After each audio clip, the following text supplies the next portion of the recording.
falando sobre saúde com a Osteo Performance 370.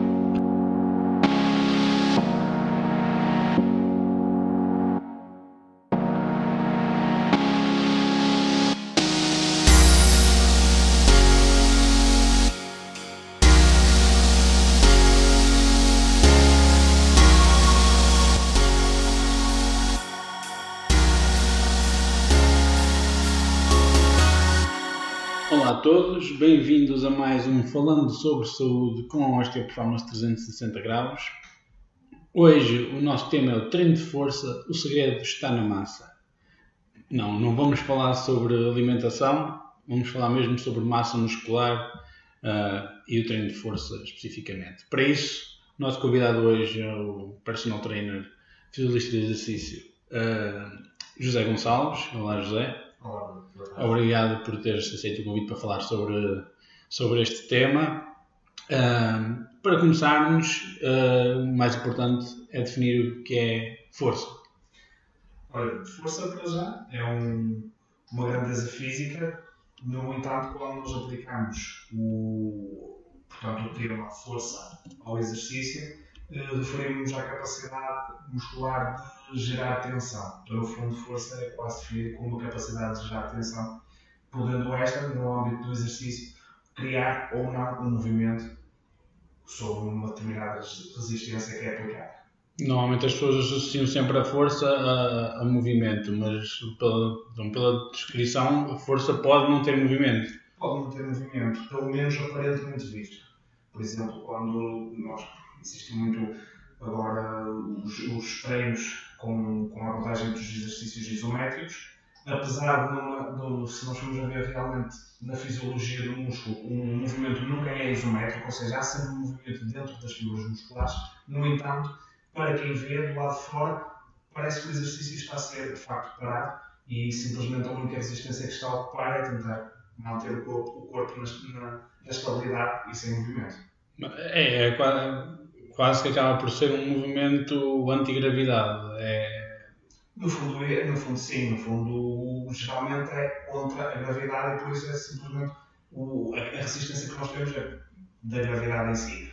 Porém, pode não ser, quando nós trabalhamos, por exemplo, com halteres ou com outro tipo de máquina, principalmente as máquinas, a resistência é provocada pela própria máquina e não diretamente com a parte da gravidade. Há bocado falaste aí de treino isométrico. É um tipo de treino que utiliza uma força específica, uma força mantida durante algum tempo. Que outros tipos de força é que existem? Olha, assim, tipos de força, vou assumir isso como estamos a falar de força de resistência, podemos estar a separar, por exemplo, força de resistência. Podemos dividir aqui em dois grupos. O tipo de força em aquela parte que é muito falada de resistência ou explosiva, e depois temos a parte da força excêntrica, isométrica e concêntrica. Podemos parar. Falamos primeiro da primeira parte, depois da segunda. Podemos falar então de falar das duas partes. No fundo, tudo o que for resistência, força explosiva, no fundo isto vem tudo da capacidade de gerar tensão, logo isso vem tudo da força, independentemente do tipo de força que queiram distinguir. Agora, aquilo que nós realmente temos visto é que quando se fala em força de resistência, estamos a falar de exercícios ou de atividades que são para manter já a tensão ao longo de um tempo geralmente grande e de forma repetitiva. Como é o caso, por exemplo, da corrida, do ciclismo, geralmente são tipos de força resistente. No entanto, isso aí eu quase que me dividiria aí em vários subtemas, porque acho que força, independentemente do tipo de força que queiram dizer, é sempre a mesma. Em relação às ações articulares, que é o caso, ou neste caso, que é a fase excêntrica, a fase concêntrica. Deixa-me só, antes de irmos a essa parte, falaste há pouco aqui do atletismo. Nós no atletismo, por exemplo, é uma das situações que podemos verificar os vários tipos de força que estávamos a falar anteriormente, quer a explosiva, quer a força de resistência. A explosiva nos atletas de velocidade e as de resistência nos atletas de fundo. Isso depois também vai ter influência depois nos objetivos e no tipo de trabalho que é feito em ginásio ou Claro, em sim. clínica. Claro que sim, claro que sim. Claro, não seja pelo facto de nós estimularmos ao máximo o tipo de fibras que eles têm, porque um atleta de 100 metros, por exemplo, um velocista, nunca tem nem o mesmo tipo de fibras, nem a mesma composição corporal que tem um atleta que faz maratonas.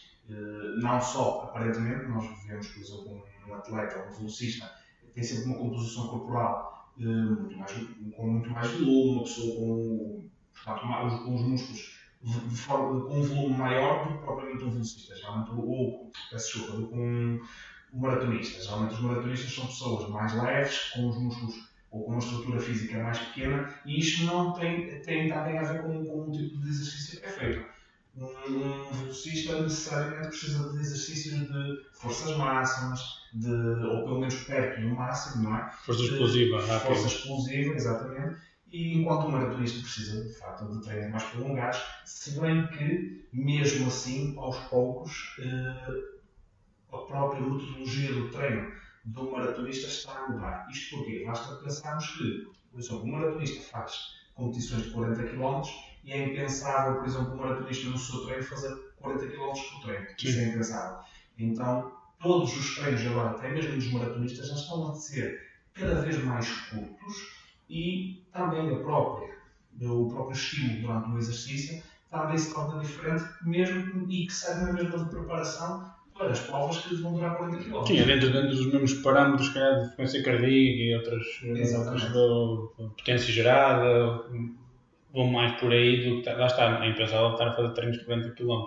Mas aquele treino, aquele mito que às vezes há muitos atletas que têm, seja do futebol, seja do ciclismo, seja do atletismo, que não querem fazer treino de força porque depois consideram que ou que o seu desporto não necessita ou que vão ficar mais pesados, isso acaba por ser um mito.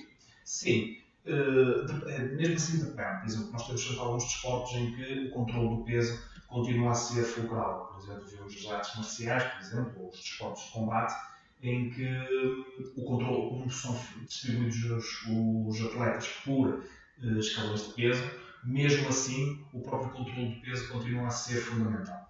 Porém, noutros desportos, como referiste, por exemplo, o futebol, principalmente a parte de jogos coletivos, acaba por cada vez mais perder-se um bocadinho esse mito. Já começamos a perceber que o próprio treino de força e o aumento da massa muscular em si traz não só melhores resultados para o atleta, como também a tal questão da prevenção de lesões e tudo mais. Vê-se cada vez mais que os atletas têm menos lesões quanto mais fortes são. Um exemplo muito fácil de dar, poderíamos dar o exemplo do Cristiano Ronaldo. Todos que nós conhecemos e vemos a composição física do Cristiano Ronaldo e vemos que ele, com a idade que tem 36 anos, consegue mesmo assim bater recordes e estar a mais alto nível, coisa que se calhar há uns anos atrás um atleta com essa idade já nunca estaria ao mais alto nível e neste momento não só mas um exemplo muito próximo nós conseguimos constatar isso. E nos esportes coletivos, depois aí também vai depender muito também do objetivo e do atleta em si que está a trabalhar. Por exemplo, é diferente, por exemplo, o caso do Ronaldo, que tem picos de velocidade durante o jogo, tem aqueles picos, o salto, se calhar faz muito mais sentido trabalharmos, falando agora nos tipos de força, daquela tal força explosiva, embora seja importante fazer o trabalho de força de resistência em alguns grupos musculares, do que estarmos a trabalhar, se calhar, hipertrofia e ganho de massa muscular, ou trabalhar só mais de resistência do que, por exemplo, um jogador de meio campo. Digamos, isso aí, se calhar, porque acaba de fazer mais quilómetros durante o jogo e tem outro tipo de estímulo. Sim. Por isso, quando falamos daquele treino de força, que as pessoas consideram como treino de força, embora tudo seja treino envolva a força, aquele treino de força contra a resistência, ou seja, do que for, aí tem que se adaptar sempre aos objetivos e à pessoa que é feito. E no caso, por exemplo, do alto rendimento, essa adaptação a cada tipo de atleta é a diferença entre ganhar ou perder. Isso aí é a realidade. Agora, sim, a parte, por exemplo, a questão daquilo que nós vemos por fora, da composição muscular e assim, não é mais do que também um resultado, ou um possível resultado daquilo que é o treino. Ou seja, é normal, por exemplo, falando novamente do Cristiano Ronaldo, uma vez que tem picos e que tem por exemplo, mesmo na questão dos saltos, assim, que são forças explosivas, é normal que o próprio treino dele seja específico para isso, forças explosivas. A composição corporal dele é também resultado desse tipo de treino. Não é, ou seja, o treino em si é específico para ele ter que fazer, se calhar, não tem, como também não lhe compete a ele fazer, por exemplo, 10, 12, 20 km, mas sim fazer sprints momentâneos de 30, 40, 50 metros, em que tem que dar o litro e nesses 50 metros tem que ser o mais rápido possível. Agora, como estavas a falar também no atletismo, que agora já estão a mudar a metodologia a nível de treino, eu outro dia estava a ler um texto, um caso interessante, em que mesmo corredores de fundo, maratonistas ou ultramaratonistas, consideram muito mais o ataque. Se calhar é preferível ter aquele treino de força, de resistência mais predominante no seu treino paralelo à corrida, mas mesmo assim já começam a incluir algum treino de força, de resistência com alguma explosividade, ter alguns parâmetros, de mudar parâmetros de velocidade. Porquê? Por causa também da saída do sol, tudo o que seja na passada, ou seja, já começam a trabalhar as coisas de outra forma, já não é só aquele trabalho de resistência ou trabalhar só corrida até, que era antigamente.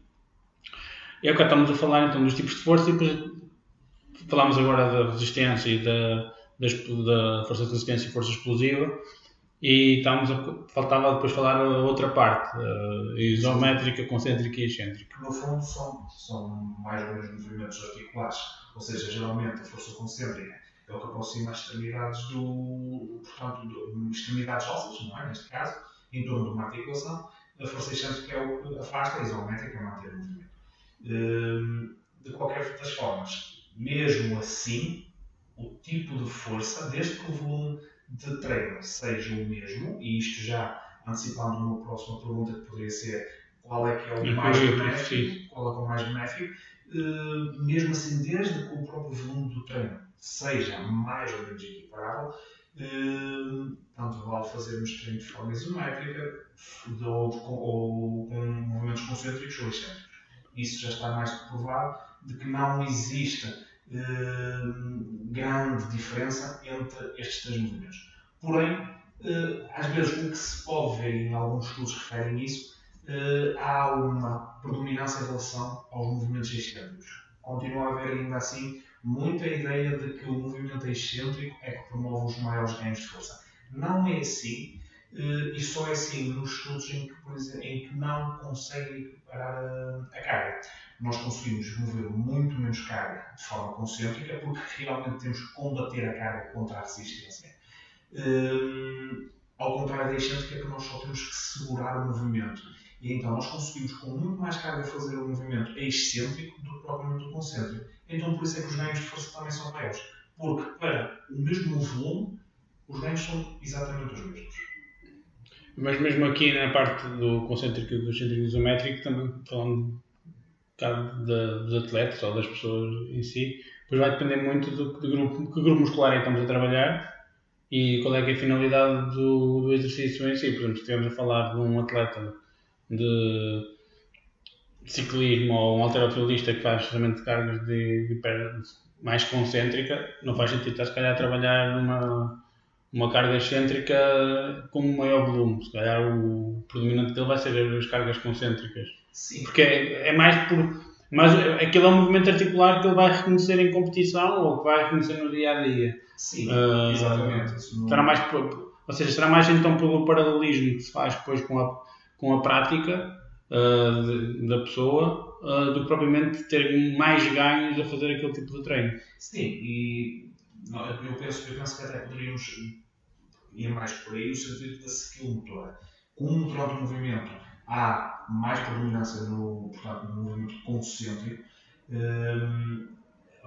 se fizermos um treino mais também utilizando mais movimentos concêntricos, também vamos buscar mais a parte da skill. Em termos de força, não sei se será bem assim, porque também nos faltam alguns estudos para nós também podermos comparar isso. Não é fácil de comparar, não é fácil de perceber, sermos capazes de medir realmente a capacidade de gerar tensão, força durante o movimento concêntrico ou excêntrico, uma coisa é de uma forma isolada, outra coisa é durante uma competição ou até mesmo num treino. Por exemplo, no exemplo que deste de ciclismo, nós estamos a comparar, porque no fundo está sempre em movimento concêntrico e excêntrico ao mesmo tempo. Sim. Porque quando está uma perna a fazer um movimento concêntrico, o outro está no movimento excêntrico. Então, ou dentro da mesma perna, um grupo muscular a fazer uma coisa e outra. Exatamente. Portanto, não é fácil de nós conseguirmos, dentro do grupo muscular, durante a atividade, nós conseguimos perceber essas diferenças.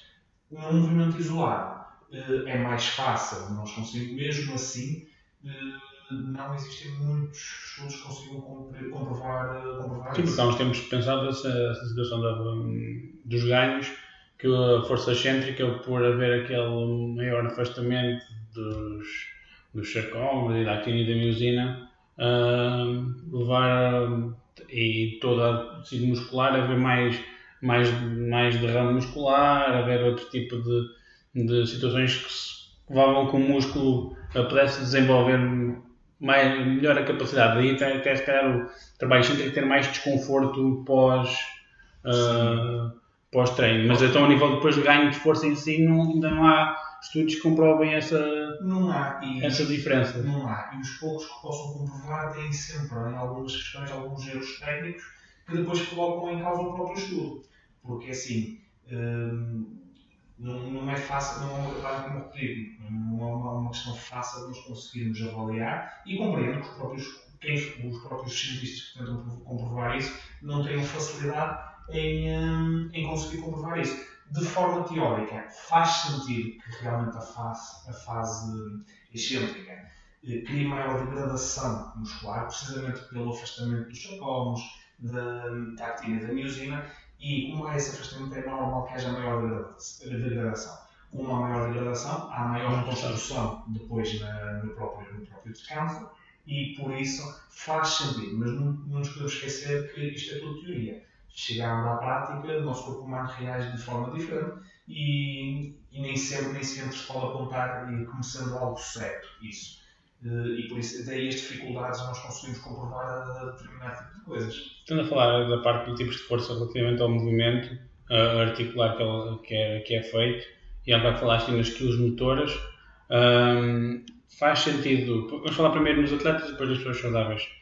Faz sentido um atleta trabalhar toda a amplitude articular num exercício de força disponível, ou focar-se mais na amplitude articular necessária dentro do skill motor que ele executa?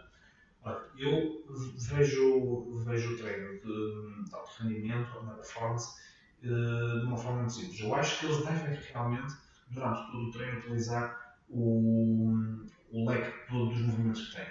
Isto porque, mesmo que tu coloques durante o teu processo de treino ou mesmo da própria competição, mesmo que só precises de 20, 30, 40 graus ou 40% de uma determinada amplitude articular, treinares só isso significa que se tu amanhã ultrapassares um bocadinho essa amplitude, pode-se estar a sujeitar a estrutura a uma pressão que antes não foi reconhecida durante o processo de treino. Então, o aumento do risco de lesão é maior. Portanto, eu sou a favor de que durante o próprio treino, sejam utilizados a maior amplitude possível. Não só, mesmo a nível de performance, porque assim, se nós tivermos uma determinada capacidade, se nós pudermos evoluir mais um bocadinho, portanto, em mais amplitude, em menor amplitude, melhor, e mesmo, mas principalmente a nível da prevenção de lesões, se podemos chamar assim, acho que é mais interessante.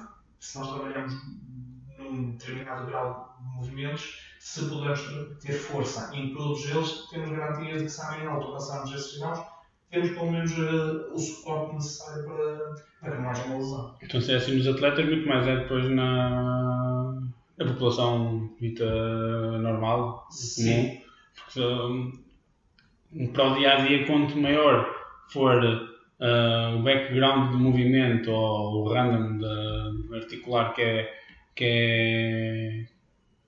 é gerado durante o treino, depois para o dia a dia as pessoas estão prontas praticamente para vários estímulos que recebem. Sim. Se a pessoa trabalhar só ali um bocado, depois, lá está, talvez se tiver algum estímulo que necessite de mais, não vai ter capacidade para fazer aquele estímulo. Claro que nós, se nós formos a pensar a frio, é óbvio que durante o nosso dia a dia, durante as nossas atividades, nós nunca estamos sujeitos a uma pressão muscular como estão os atletas, não é? Então, mesmo que ultrapassemos o limiar da amplitude articular ativa, nós sabemos que temos sempre ali uma margem da questão passiva que podemos chegar sem haver uma lesão, não é? De qualquer das formas, é óbvio que se nós pudermos ter o movimento todo ele fluido e todo ele com capacidade de gerar tensão, é muito mais benéfico do que se tivermos graus de movimentos que não tenham essa capacidade. Aliás, isso na área mesmo do treino para a saúde, no fundo é isso que nós avaliamos. É tentar perceber se no limite da contração ou no limite do alongamento, se somos capazes de gerar tensão. Geralmente, isto falando de população em geral, no máximo alongamento nós temos sempre capacidade de gerar tensão. A meio do movimento é quando obtemos o pico de força e geralmente na máxima contração é onde se vê maiores déficits musculares. Então é aí que nós geralmente trabalhamos mais. Na maior fase de encurtamento do músculo. Relativamente à parte do movimento articular, surge aqui aquele tema, fala-se muito que a parte antes de ir aqui à parte da mobilidade, que vamos falar a seguir, agora surgiu-me aqui uma questão relativamente ao que estavas a falar, estávamos aqui a falar do movimento e de fazer o movimento todo. Na área do CrossFit, especialmente, vê-se muitas, ou às vezes o treino funcional, vê-se muito aquela situação dos desafios, em que quando colocam desafios para tempos ou para quantidades, muitas das vezes as pessoas depois, para conseguir atingir o objetivo, descuram a amplitude do movimento, ou seja, em vez de fazer uma flexão completa até abaixo, fazem só um bocado. Na tua opinião, isso é benéfico? A pessoa acaba por fazer, se tiver uma disciplina em fazer esse tipo de treinos várias vezes, acaba por ter depois mesmo os ganhos completos totais, ou as pessoas devem, embora sejam desafios, devem tentar cumprir ao máximo a amplitude de movimento que é desejada? Olha, é assim, nós temos na questão do CrossFit e não estamos aqui a colocar nem marcar na questão do CrossFit nem em qualquer outra atividade. Nós temos uma questão do CrossFit que é procurada, que é tentar fazer o mais e o melhor possível. Ora, o que é que acontece? Geralmente o que acontece é o seguinte, é que nós temos então os determinados desafios em que podem envolver carga ou repetições ou velocidade, o que é que seja. Quando tu aumentas neste caso, por exemplo, a carga, obrigatoriamente o teu organismo vai tentar evitar ao máximo a zona de maior desconforto. E então, qual é a zona de maior desconforto? Normalmente é os limites da amplitude. Então, por isso é que geralmente há um encurtamento da amplitude articular. Agora, aqui depois temos um pau com dois gumes, como se costuma dizer.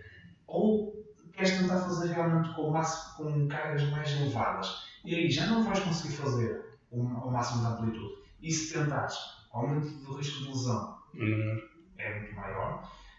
Ou então, se reduzires a carga, aí sim podes tentar fazer o máximo da amplitude. Eu sou a favor de que deveríamos tentar utilizar o máximo da amplitude como nós cargas. Os ganhos irão ser, como já vimos, mais ou menos equivalentes, mas pouquinhos podemos ir aumentando a carga, isto por um processo de treino mais longo, e o próprio desafio em si ser, no fundo, um desafio intrínseco. Se eu hoje consigo fazer uma amplitude completa, fiz com determinada carga, amanhã já fiz essa carga mais X. E isso, no fundo, é um desafio, não para com os outros, e eu acho que é a questão dos desafios, mas que sejam intrínsecos, ou seja, uma pessoa tem um desafio para ela própria, do que estar a colocar desafios uns contra os outros. Uma pessoa que esteja mais habilitada para o exercício físico, ou que já esteja mais treinada, vai ter sempre melhores resultados de uma pessoa que esteja a começar agora o exercício físico. Até porque isto do CrossFit às vezes mete muito mais até a nível de treino, das boxes, assim, porque depois eles em competição, a nível de júri, são muito rigorosos na amplitude de movimento. Eles têm aqueles parâmetros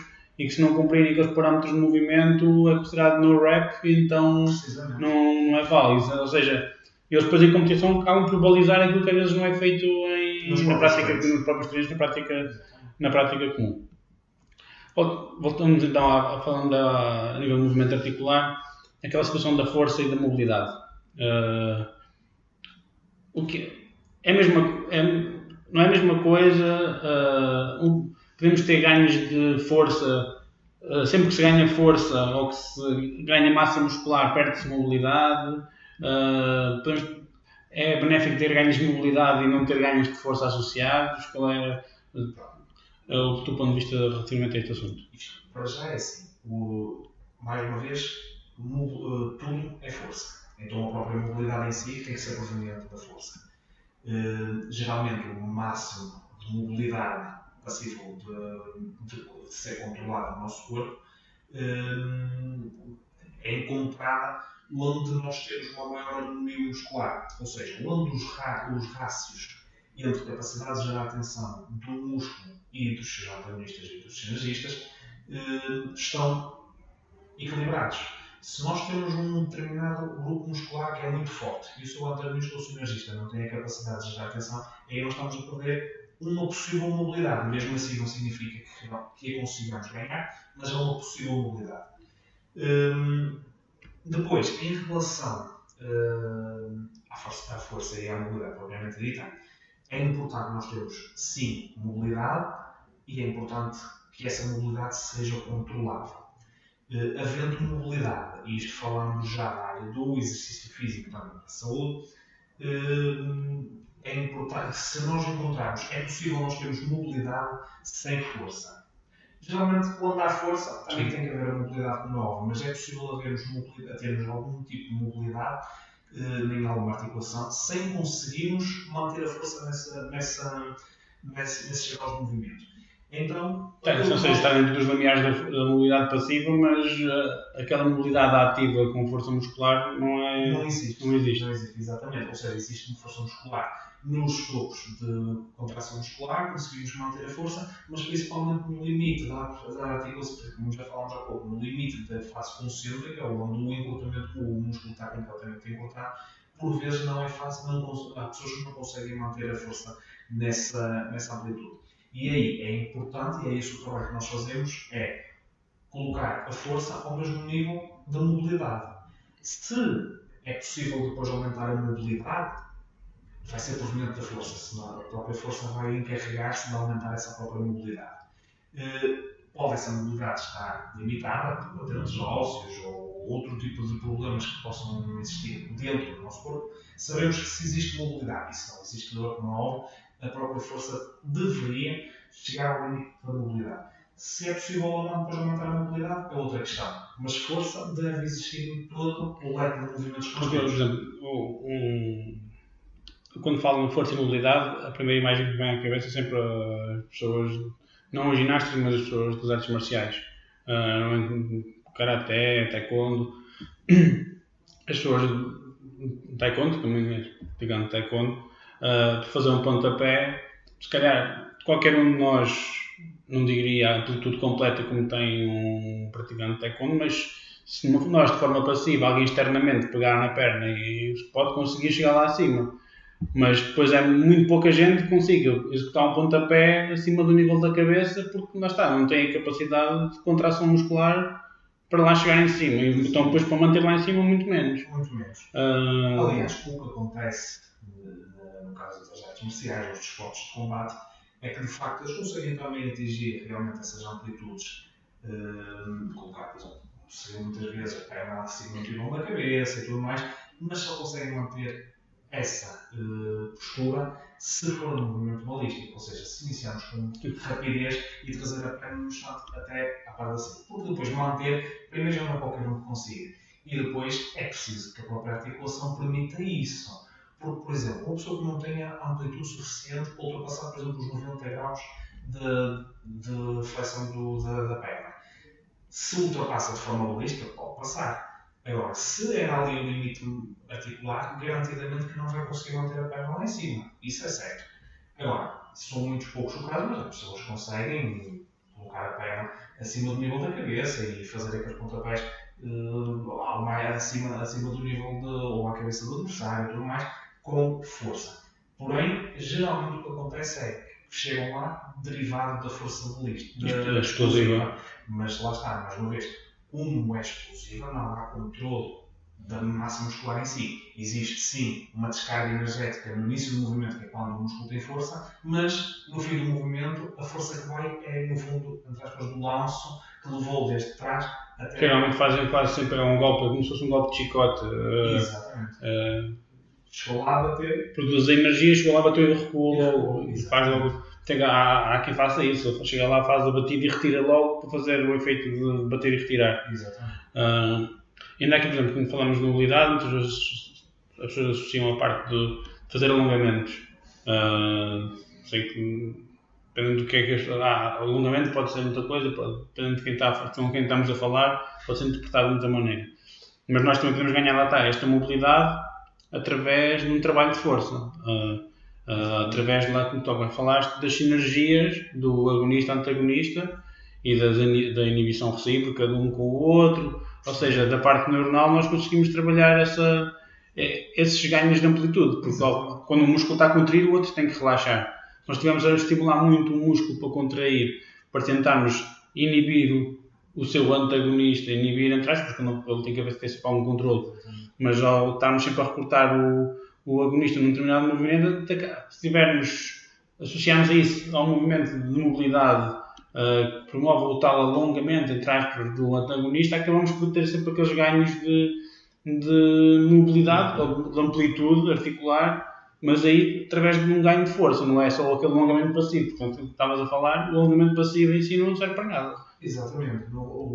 Certo? Se formos falar de ginástica para fazer espargata, sim, mas no modo geral, para a maior parte das pessoas comuns, é importante ter, mas não serve para nada se não for acompanhado depois de uma sinergia muscular. Exatamente. E é importante deixar aqui uma referência, que é o facto de, quando falamos disso do caso da ginástica e tudo mais, estamos mais uma vez a falar de desporto. Estamos a falar de que são atletas que treinam, ou que a atividade profissional é aquela modalidade e que por isso, no fundo, é a profissão dessas pessoas. Significa que se faz bem ou não à própria articulação é irrelevante. Ou seja, o que não acontece no treino de força. É óbvio que se nós estamos a treinar para ser mais saudáveis, e o ser saudável não é só a ausência de lesão, é também o facto de podemos manter a integridade da própria articulação, a integridade da massa muscular e a integridade óssea. Isso é os cuidados a ter na questão do treino para o exercício físico. Outra coisa é a questão do desporto em si, onde a competição e, no fundo, é a profissão dos atletas e que, independentemente de ser saudável ou não, eles estão a atingir. Então, o alongamento passivo em relação, por exemplo, às ginastas, poderá fazer sentido. É um tema que não me diz, portanto, não abordo muito, porque não faz parte muito da área onde eu trabalho. No entanto, poderá fazer sentido porque obriga a determinadas posições que, de forma normal, não seriam alcançáveis. Ou seja, como já estou a dizer que geralmente, não quer dizer que seja sempre, mas geralmente existe degradação da própria articulação para atingir aqueles determinados amplitudes. Há uma sobrecarga no final do movimento. E como tal, como há degradação, por vezes, no caso dos atletas, pode não ser depois passível de se recuperar, não é? No exercício físico em si, nós tentamos evitar sempre que não haja degradação. Em relação ao alongamento passivo, então, à população normal, só faz sentido para ganharmos uma amplitude, mas de forma passiva, naquele movimento. Ou seja, só serve para aquilo mesmo. Ou seja, nós não podemos fazer um alongamento, por exemplo, dos músculos da parte de trás da coxa, a pensar que amanhã vou ter um jogo de futebol e vou conseguir ser mais rápido ou ter mais força quando na hora de matar. Porque isso não acontece. Isso não acontece.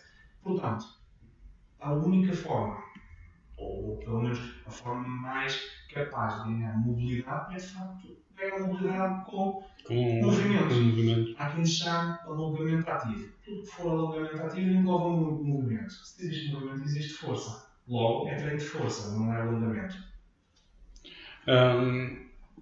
Estamos aqui a falar também na parte dos treinos, e já que o nosso título é O Segredo Está na Massa, vamos também puxar pela parte da massa cinzenta de quem nos está a ouvir. A inteligência, quer de quem está a programar o treino, se for no caso de uma pessoa que já esteja acompanhada pelo PT, quer pelo próprio indivíduo que já tiver algum conhecimento na área do fitness ou do exercício, como quiserem chamar, é fundamental, porque é preciso saber quando é que se deve progredir, planear bem um treino. Um treino de força não é chegar lá e levantar 50 kg em agacha, ou estar a fazer um agachamento com 50 kg. É preciso ter uma preparação da parte muscular, depois haver aquela tal ativação, para depois haver o treino e depois haver, se calhar às vezes nem sempre é preciso fazer um cooldown, pode ser um cooldown mais de cardio, mas essa inteligência na programação é fundamental. Usar a massa cinzenta para fazer essa programação e não querer ir ao treino de força. Hoje em dia, de fazer treino de força, aquele treino de força puro e duro, então vou chegar lá e vou logo tudo para os pesos e fazer. Não, é preciso fazer uma coisa. Algo primeiro, é preciso ter inteligência para saber programar um treino e saber quando é que se deve evoluir, se calhar não trabalhar agonista e antagonista no mesmo dia. Isso aí às vezes há muita controvérsia também relacionada com isso. Sim, em relação à periodização do próprio treino, isso vai variar muito da pessoa que estamos à frente, dos objetivos da pessoa, depende sempre de quem nós temos no fundo à nossa frente. Mas antes de chegarmos a uma fase de periodização do próprio treino, eu acho que nós temos uma fase antes que por vezes é esquecida e que na minha opinião é mais importante, que é, mais uma vez, os ganhos de força em relação à mobilidade.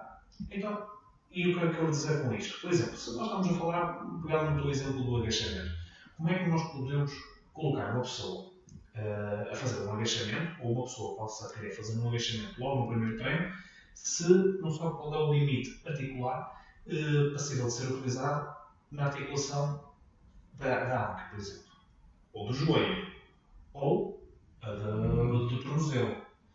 Se eu não avaliar isso, se eu não souber quais são os limites de cada uma destas articulações, como é que eu posso prescrever ou pedir a um cliente que possa fazer esse exercício e tendo a certeza que está a fazer de uma forma não só correta, como segura.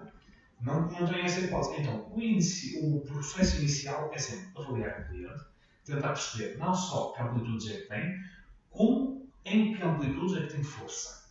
Isso é o primeiro momento. Tentando perceber onde é que tem força, se for igual à mobilidade. E se sabe o skill motor. Isso aí já é uma outra fase que depois já faz parte da habilidade do próprio exercício.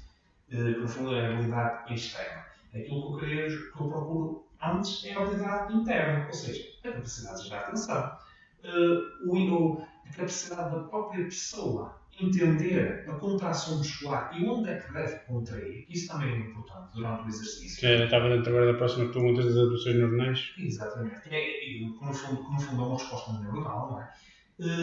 E tentar perceber, voltar um bocadinho atrás, naquilo, sabendo que temos uma determinada mobilidade e se a força não completar toda essa mobilidade, tentar ganhar a força possível dentro dessa mobilidade. Então isto no fundo é um processo. Tentar perceber qual é a mobilidade, perceber qual é a força. Se a força não for igual à mobilidade, tentar igualar a força à mobilidade e só a partir daí passar para os exercícios propriamente ditos. Baixa carga, treinar primeiro a skill motor, porque é importante fazermos de forma segura e bem o exercício, e só depois pensar em cargas que poderemos aumentar ou não. O próprio volume de treino pode ser controlado não só pela carga, número de repetições, número de séries, redução do número de quantidade de descanso, tudo isso. Velocidade concêntrica excêntrica. Então, uma pessoa, e voltando novamente à questão da pessoa perceber que tipo de movimento é que tem que fazer e o que é que tem que contrair, tudo isso são coisas que nós temos que nos preocupar.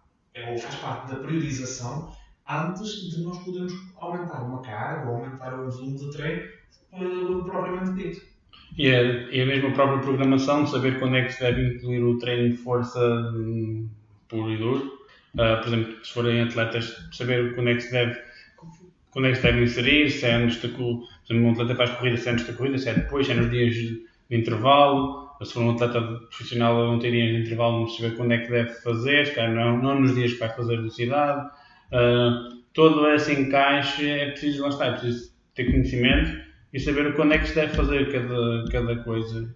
E mesmo depois na progressão, é preciso ter sempre muita atenção. É preciso vários fatores para saber quando é que se pode progredir. Há pessoas que às vezes pensam no treino de força, que é chegar lá e eu tenho que conseguir levantar o máximo de peso possível. Mas levantar o mais peso possível não é tudo.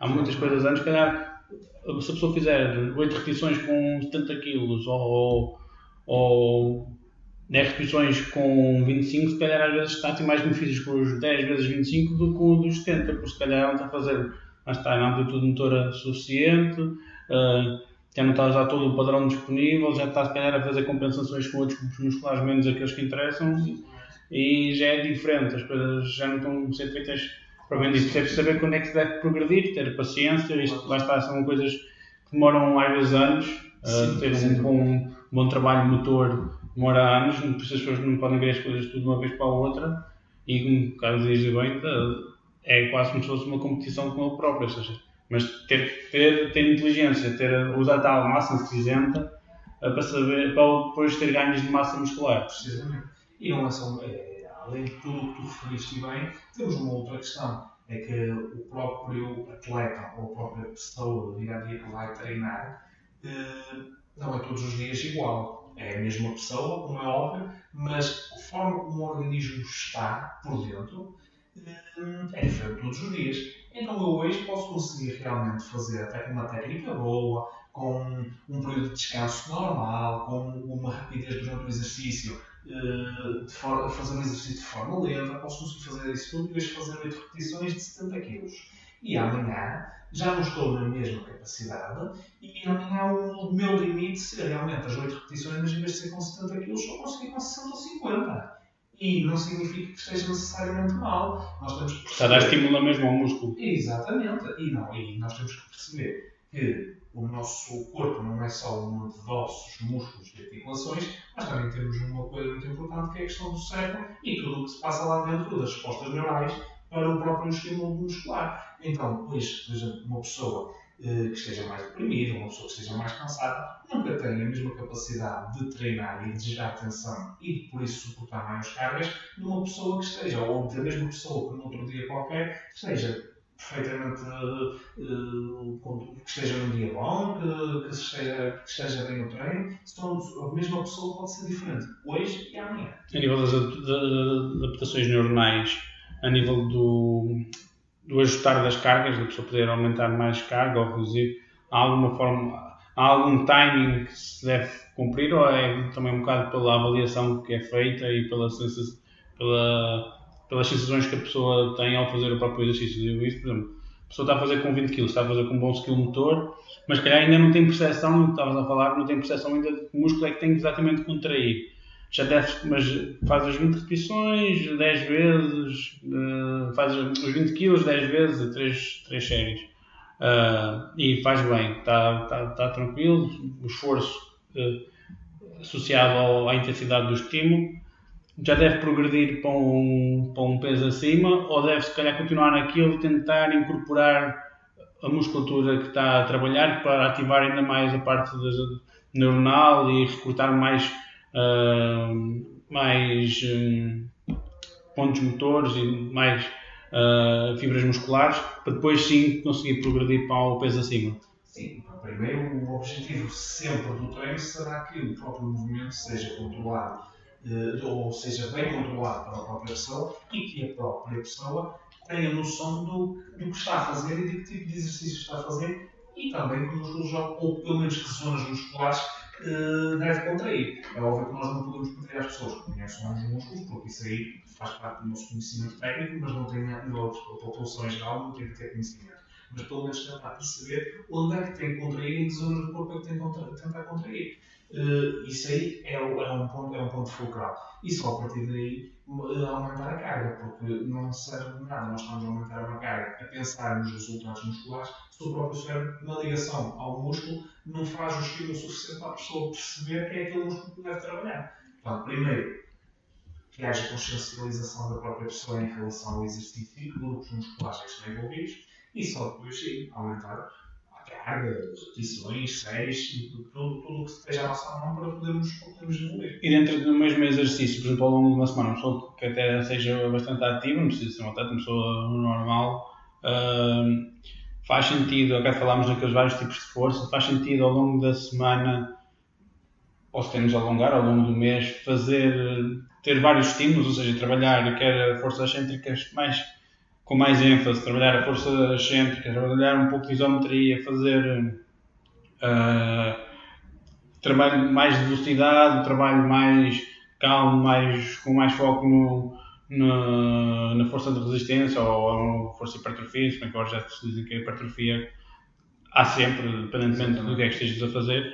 As pessoas devem ir buscar todas as ferramentas que é para ter. É como se as pessoas estivessem a meter ferramentas para dentro da caixa, para depois, quando um dia seja necessário, eles têm ali a caixa com todas as ferramentas. Sim. Porque não é só com o martelo e com a chave de fendas. Se um dia precisam de um serrote, não o têm, só têm o martelo e a chave de fendas. Precisamente. Têm que trabalhar todas. O ano do Chico se pode fazer, e sim faz sentido. É óbvio que se nós, desde de forma segura, se nós durante os nossos treinos nós podemos variar os estímulos que são dados, é óbvio que, como tu disseste bem, é um conjunto de estímulos que nós estamos a dar àquela pessoa, novos, e que a pessoa amanhã, se precisar deles, eles estão lá. Não é? Isso, claro que é fundamental. Agora, não nos podemos esquecer nunca de que esse exercício, mais uma vez, tem que ser sempre seguro e que seja controlável pela própria pessoa. Sendo possível, sim, é importante nós evoluirmos e darmos essas ferramentas às pessoas. Depois, a médio e longo prazo, aquilo que é importante é que a pessoa faça os exercícios e que se sinta bem a fazê-los e que goste de os fazer se gosta, por exemplo, de mudar de estímulo. E se é uma pessoa que até se sente bem sempre a mudar de estímulo, treino para treino e tudo mais, ok, vamos experimentar. Se é uma pessoa que não gosta tanto da própria mudança do treino, que gosta de treinos mais esquematizados e que estejam sempre mais ou menos iguais, ok, tentar perceber se há um dia ou outro que nós podemos variar um bocadinho para dar as tais ferramentas. Se não tivermos, mas como nem sempre temos esse timing, tentar apostar sempre dentro daquele leque de gosto da pessoa, tentar evoluir ao máximo com as ferramentas que temos. Mesmo dentro do trabalho de força, o mesmo exercício, por exemplo, vamos falar de um agachamento, às vezes basta modificar ou a posição dos pés ou a posição da anca, mais à frente e mais atrás, para ter um estímulo mais ou no quadríceps, ou mais no glúteo, ou mais noutra região do corpo. E as pessoas podem também trabalhar com isso. Num dia, se calhar, na semana fizeram um agachamento com mais ênfase no quadríceps, e no outro dia fazem agachamento com um bocadinho mais ênfase no glúteo, para tentar equilibrar um pouco e aumentar a rede neuronal que também está ali envolvida no treino. E no fundo, com o mesmo exercício, estamos, ou que pode até ser bastante do gosto da pessoa, e com o mesmo exercício estamos a dar aqui ferramentas diferentes, como disseste bem, diferentes tipos de grupo muscular que nós estamos a dar, acaba por ser um leque mais abrangente do que isso. E sim, a posição corporal e a maneira como são feitos os exercícios muda de forma total a biomecânica do próprio exercício, e por isso os vetores de movimento são diferentes, e por isso os próprios grupos musculares que são ativados ou mais ativados são diferentes e variam dentro do mesmo exercício dependendo da posição corporal. Ainda assim, agora não, estamos ainda em pandemia, era importante, lá está, todas as pessoas que estão, mesmo na área do exercício, há muitas pessoas a fazer exercício em casa neste momento. Quanto melhor o conhecimento da população em geral sobre o treino de força, melhor também para quem está a prescrever, porque sabe que a pessoa do outro lado tem um conhecimento e vai fazer uma progressão também correta, vai fazer isso de forma correta. E é importante, mesmo na parte dos profissionais de exercício, que também são responsáveis por ensinar as pessoas não só vais fazer um agachamento, vais fazer isto, não. Explicar-lhes porque é que deve progredir daqui para aqui, porque é que deve fazer o skill motor assim, para as pessoas também conseguirem perceber, terem mais conhecimento em exercício, que acho que às vezes é o que falta também na população em geral quando vão para os ginásios. fazem as neiras porque não têm conhecimento. Tem lá os ajudantes lá, ou o pessoal do exercício que está lá só a fazer quase monitores no ginásio, porque são muitos, mas as pessoas acabam por não ter aquele know-how, a pessoa em si não tem o know-how para poder conseguir progredir sozinha. E se houver essa passagem de conhecimento, acaba por ser fundamental. Somente quando estamos a falar em força, estamos a falar em cargas, é fundamental para minimizar o risco de lesão. Exatamente, principalmente quando estamos em meios lá está, que nos permitem isso. Claro que em casa nós, em relação à carga, não temos tantas cargas, em ambiente de ginásio nós temos cargas no nosso dispor e é importante que as pessoas compreendam quando fazem um exercício que deve ser com uma carga acessível e dependendo do timing que está a fazer o exercício e é importante que haja essa consciencialização. Claro que para nós, profissionais do exercício, era ótimo que toda a gente tivesse uma mínima noção do próprio exercício físico. Não havendo, eu acho que sim, mais do que profissionais técnicos de exercício físico, mais do que personal trainers, nós deveríamos ser educadores, deveríamos ser professores e explicar, e mostrar e ensinar às pessoas metodologias para poderem treinar, não só. Mesmo agora nesta situação, lá está, muitas pessoas estavam a treinar no ginásio, tinham peso, tinham barras, tinham tudo. Agora, se calhar, chegam em casa, acham que não têm aquele estímulo para conseguir, porque o estímulo que tinham no ginásio não têm em casa. Precisamente. Mas se tivessem conhecimento de um treino de força, das bases que estão envolvidas no treino de força, sabiam se calhar há certos exercícios em casa, às vezes usando mais o peso da gravidade, fazendo o exercício mais lento, tendo às vezes pequenos objetos do dia a dia, às vezes a associar, conseguem se calhar ter estímulos tão fortes ou mais fortes ainda do que o que estavam a fazer no ginásio. É uma questão de ter conhecimento para saber fazer. Exatamente. E se lá está, mais uma vez, se houver um acompanhamento ou pelo menos uma ajuda por parte do profissional em mostrar que tipo de materiais é que nós temos facilmente em casa e que nos podem ajudar no nosso treino, se houver essa passagem de informação, as próprias pessoas não só seriam mais ativas, como também seriam mais entusiasmadas a fazer o exercício. Porque no fundo, repara uma coisa, nós temos cerca de 6% da nossa população que é ativa. Significa que 94% da nossa população é inativa. Ou seja, isto também mostra o interesse, ou pelo menos o gosto pelo exercício físico que a nossa população tem. Isso é culpa de quê? É por vezes de não haver esse tal acompanhamento e não haver essa... Porque se houver passagem de informação às pessoas, de certeza que as pessoas iriam arranjar sempre ou um exercício ou outro para fazer em casa e que nos façam diferença. E também vamos ficar depois à base do que é promoção de saúde a nível geral, porque também não, acho que cada vez mais as pessoas olham para a saúde como, lá está, a ausência de doença, ou seja, preocupam-se mais em combater as doenças do que implementar e evitá-las, ou seja, de modo global, mas é a nível geral. Há países melhores que outros, mas de modo geral os países não têm um planeamento para a saúde. Os países têm um planeamento de combate à doença. São coisas completamente diferentes. O planeamento para a saúde não existe. Só por isso justifica a situação, por exemplo, em Portugal, dos ginásios agora já é um bocadinho diferente com esta pandemia, mas a situação do IVA dos ginásios não faz sentido, porque ele devia ser considerado saúde. Nas escolas, se tiverem mais as crianças também outro tipo de atividades, isto tudo é promoção de saúde e cada vez é preciso uma grande mudança nessa área. Sim, uma mudança não só antes de ser uma mudança da própria comunidade, deveria ser também de uma mudança por parte de vários do nosso país, porque são esses apoios e são essas formas de estimular a própria pressão da própria população que vai fazer com que esta taxa de 6% comece a aumentar. Começa a aumentar. Aqui a nível ainda do treino de força, há aqui dois mitos muito fortes, porque ainda é muito visto como quase um bicho-papão. Tem aquele, porque muitas pessoas associam o treino de força a halterofilistas e ao levantamento de pesos. Um deles é o treino de força. Quem quer emagrecer não pode fazer treino de força. Isso não faz sentido. Qual é que é a base para as pessoas pensarem isso? Se existe uma base sequer? Olha, eu sinceramente não sei ao certo qual será a fundamentação para isso.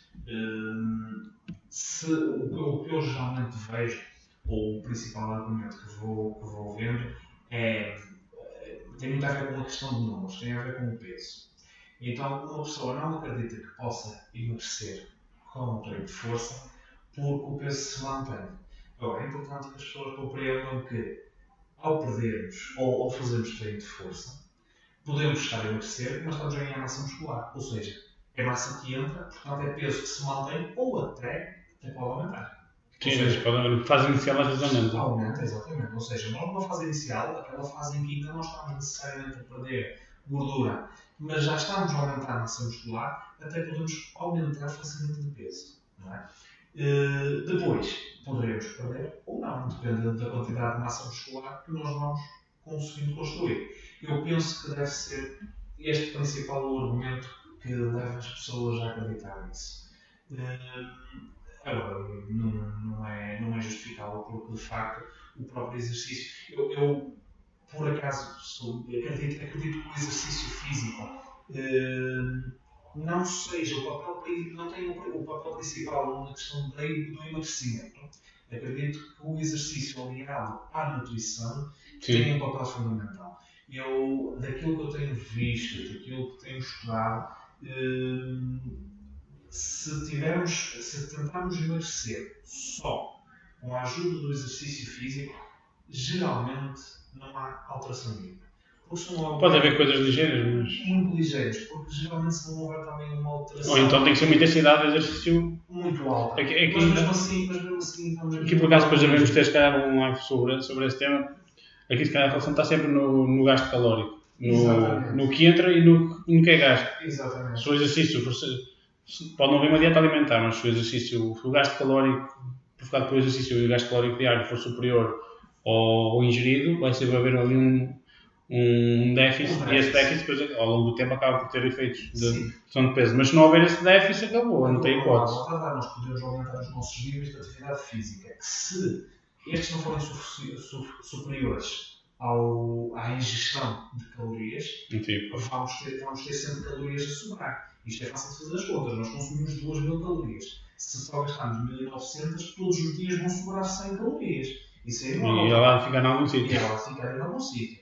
Portanto, é importante, claro que o próprio exercício físico tem um papel também, não posso dizer que não tem um papel, claro que tem um papel fundamental na ajuda do emagrecimento, mas o principal papel, e se o pudermos aliar ao exercício físico, é a nutrição. Uma nutrição ou uma alimentação saudável, juntamente com o exercício físico, aí sim, é no fundo quase a fórmula para o emagrecimento. E até que no treino de força, o ganho de massa muscular, há estudos que dizem, embora alguns que ainda possam deixar um bocado isso em dúvida, que o aumento de massa muscular aumenta também o metabolismo basal da pessoa. Como aumenta o metabolismo basal, o gasto calórico basal também sobe, ou seja, a pessoa só para se manter acordada, como tem mais massa muscular, já está a gastar mais energia do que se não tiver aquela massa muscular. Por isso aí acaba por ser um aliado ao emagrecimento. Isso aí é fácil de prever. Uma pessoa que tenha muito mais massa muscular, por exemplo, se vamos novamente à questão dos atletas, se não vimos um atleta, por exemplo,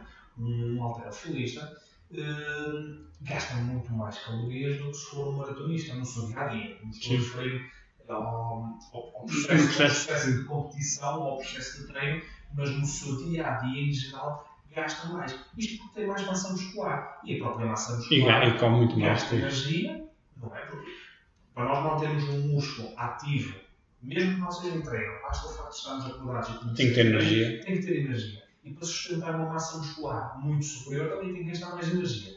Por isso, mais uma vez, na teoria faz sentido, embora haja de facto alguns estudos que não comprovam isso, mas na teoria faz sentido que mais massa muscular se reflita também num maior descanso energético e, mais uma vez, lá está, uma pessoa que treine mais ou que tenha mais massa muscular, lá está, ajuda também no processo de emagrecimento. O outro mito, e estando nós na osteoperformance, tínhamos de falar, é um mito relacionado ao treino de força em pessoas com patologia.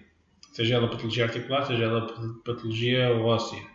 Há muitos, ainda vemos isso muito na comunidade médica, os médicos a dizerem às pessoas, tem uma artrose, não pode fazer treino com peso, não pode fazer treino de força, não pode fazer ginásio. Tem osteoporose, não pode fazer treino com cargas. Isso é mesmo assim? Não, é mais um mito e o termo que nem sequer é fundamentado.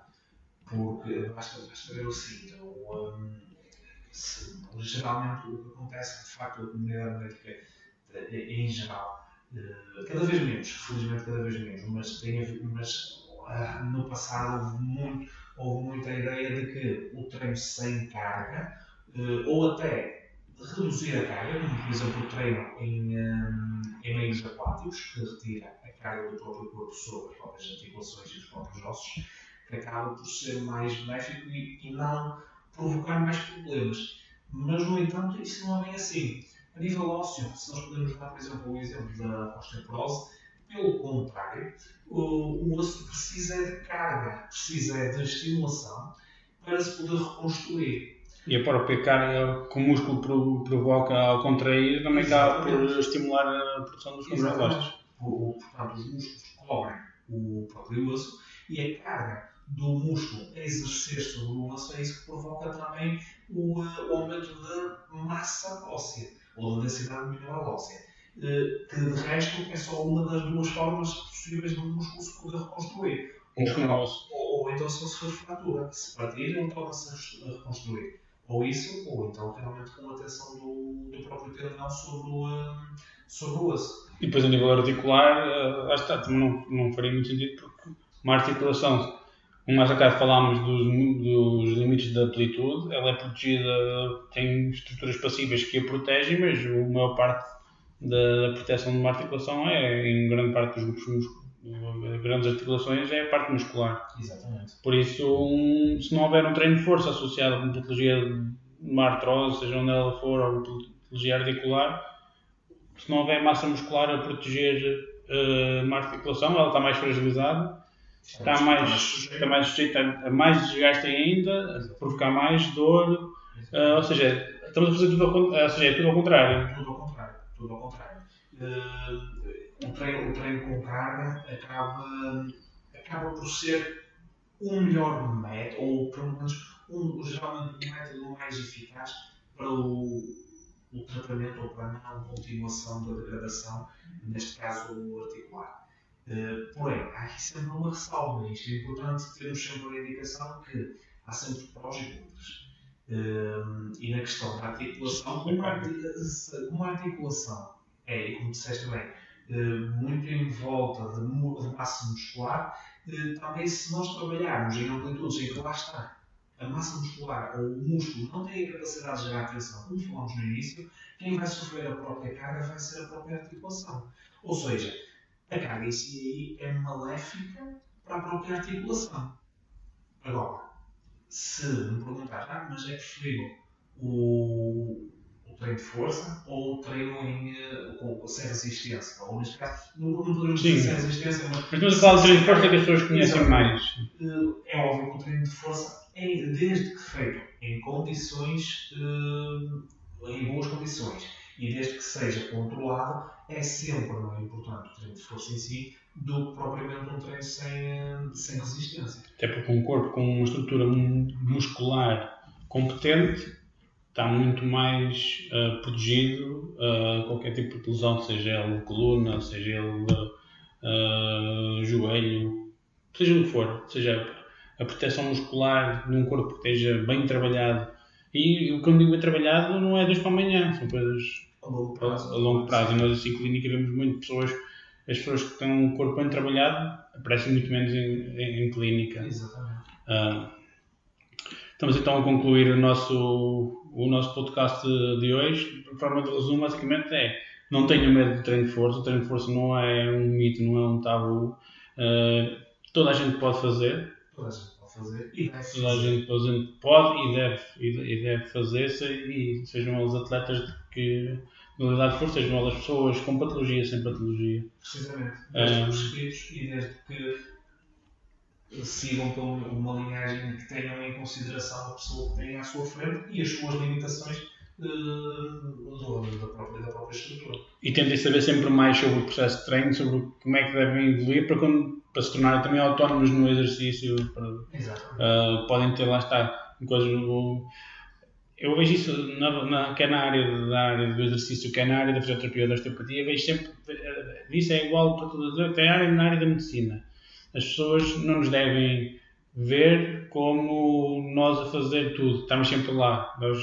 Nós devemos estar lá, nós somos como aqueles amigos que estão longe uns dos outros, mas quando são precisos eles estão lá. E às vezes podem estar anos sem falar, mas quando eles são precisos eles estão lá. E que é um bocado isso, ou seja, as pessoas criam uma relação, passam conhecimentos e não precisam estar sempre, não precisam estar sempre com o personal trainer ao lado para saber o que é que têm que fazer. As pessoas têm que criar depois um know-how, ter o conhecimento para que depois, só em casos específicos, recorrem ao seu personal trainer para saber, olha, estou a precisar de progredir aqui e aqui, o que é que vamos fazer, mas no resto do dia começam a ser autónomos. E acho que a autonomia dá mais adesão também às vezes ao treino, as pessoas saberem que são capazes de fazer e saber fazer. Por isso, façam treino de força, ganhar massa muscular, porque lá está, quer para competição, quer para proteger de patologias, quer para recuperar de patologias, o segredo está na massa, neste caso na massa muscular e na massa cinzenta, para saberem o que é que estão a fazer. Obrigado a todos. Algumas dúvidas ou questões podem contactar para a Osteoperformance 360 graus. Estamos sempre aqui ao vosso dispor. Estejam atentos aos nossos podcasts. Próximo mês vamos ter outro podcast. E estejam atentos às nossas redes, porque vamos ter lá mais assuntos interessantes para falar com vários especialistas e várias personalidades. Obrigado e até à próxima.